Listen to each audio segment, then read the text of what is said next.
Brad Dwyer's elbow, how bad is it? Well, it's broken. He's got a broken bone there, so we did that against Huddersfield a few weeks ago now. And quite often with these fellas, they pick a knock up, and it's really painful. And later on in the week, he settled down enough so he could play, but it's never been right.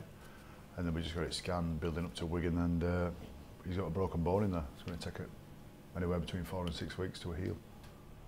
What about the sort of mid to longer term injuries? Are they coming back on schedule? Nathaniel Peteru will be available for Hull KR, I think. Whether he plays or not, we'll decide that. We've got to check out, he's getting close to the Mitch scar, but we've just got to wait for that to heal up on its own. When you've had drilling done in your knee, you can't rush it. There's certain things you can't do. You just got to let that scab over, heal up, scab drops off, or however it was put to me. So he's going to be still a few weeks. Sutcliffe getting closer, and we'll check on him. Brad Singleton misses out this week with something to do with his ankle. But when the physio was halfway through the sentence, I just thought, well, he's done enough so far. He's due a week off, Brad. And if he was fit, he'd play. There's no doubt. But I wouldn't patch him up and send him out. He's done an incredible amount of workload for us in recent weeks. He's been doing that on his own. So, rest that ankle up and get ready for week after. Do you think he will replace Keith Galloway this season? I hope so, but I can't guarantee you that we will. What the criteria is, and it's not set in stone, the criteria, but the dynamic of Keith Galloway we missed. I thought we missed him last year.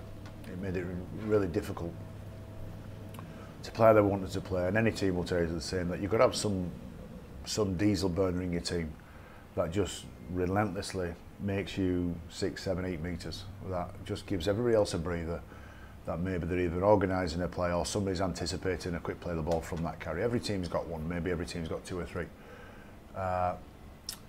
And when we lost Keith, then what Mitch Garbutt normally got away with, didn't get away with as much because he's carrying some of Keith's carries. Cuthbert's game changed dramatically. The halves didn't have much to play off, so we never really quite replaced Keith. And then we get him back, and the same happens again. And he's now retired, and we haven't replaced him. So to get back to how do we replace him? Why don't we replace him? It's pointless go getting a big lump in. We've already got a couple of big lumps. I know they're injured, but we would need somebody who can do a specific job for us, who's of a certain standard, who can play at Headingley and not feel the pressure, who can carry the responsibility in away games, who can play for Leeds Rhinos and put a shirt on. Why are those blokes available? If they're available, why are they available? If there's somebody who's got some history about them, got a number of games under the belt, maybe they're a seasoned international, I don't know, but why are they available? If somebody tells me that there's a name available right now, you get a bit suspicious and think, well, why? So it's just one of those weird ones that we need to replace him for sure, but we're not rushing. Won't make a knee-jerk reaction, and if it takes time to do that and get somebody in, we'll make sure they get the right bloke in, we'll do that. Can we talk Jamie Jones-Buchanan? 400 games if he plays. Yeah. How special a landmark is that? Well, it is for him because he spent a lot of his time strapped up and in a cast and laid up, and for him to reach 400 is massive. And what's he been playing, like 27 years or something like that, hasn't he? I played against Jamie Jones. That gives you an indicator of how old he is. Do you know when the three were here, Lula, Peacock and Sinfield, Jonesy was always a real special member of the squad, always a really important bloke in the squad. You couldn't imagine the team or the squad or the club without him. He always was, and he was never just another soldier. He was never just a rank and file soldier. Always had that leadership in him, but he never got a chance to show it. Didn't need to show it, and would often talk himself. I think he calls himself a prophet rather than a messiah or something. He's got a phrase, I'm not sure, one of them weird ones. I think what he's trying to say is he's just like a run-of-the-mill bloke. He's trying to say, yeah, I am rank and file. I'm not one of the good ones. But he always was. But we never needed to see it. We never unearthed it. But obviously, since those three have retired, and especially over the last couple of seasons, he's been fantastic. You want to have some comfort as a coach that whatever you're giving them, you hopefully works and they make sense of it. But you've got some blokes in the team that can implement it for you as well.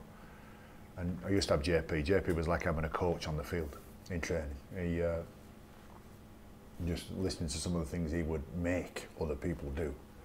It's quite comical, really. But and Jones has got some of that about him now. You know, when he speaks, he has a certain reverence. There's a certain presence about him. People listen, and mainly because if there's a tough tackle to make or a tough carry, he's there. He's in the mix of it, and he's always had some quality about him. But he's got some offence to his game. He's got some strike to his game. He's not the biggest strike player we've got. I'm not trying to tell you that, but he's got just a genuine all-round game now, and he's one of the most deepest, emotionally intelligent, weirdest men you're ever going to come across. Honestly, he's so entertaining, but worrying as well at the same time that he's talking to some of our young fellas. If he's converting them into him, they're going to be great people and they'll be fantastic rugby league players, but they'll be odd as well. I can guarantee you that. How long do you think Jamie's got left in him? I don't know if any thoughts have gone on between you and him, or discussions beyond sort of this season. What's your view on it? I think when Jamie Jones is running down the field and his leg drops off and he has to turn around and go pick it back up, that's when he'll retire. I think that's when he'll think, that's it. His arm will drop off or something like that, or his foot will be facing the other way, because he's loving it. You know, and he's loving the tough moments as well. He's a pretty intelligent fella, and he knows even when it gets tough, there are some moments there that he can relish and improve. And you know, you listen to him speak for any length of time. He often talks about diamonds are formed from pressurized coal or something, and he's, you know, millions and millions of years of things coming under pressure. He loves the whole package at the moment, and he's playing really well. And I'm not after retiring him. You know, if he wants to say this is his last season, that's up to him. But if he wants to go again next year, there's a conversation to have. I don't think anybody would disagree with that. You know, especially with the wave of talent we've got with the young fellas and the Mikelais and Cam Smiths and those people who are, and Ash Hanleys, who are all learning and benefiting from having people like Jonesy in the team.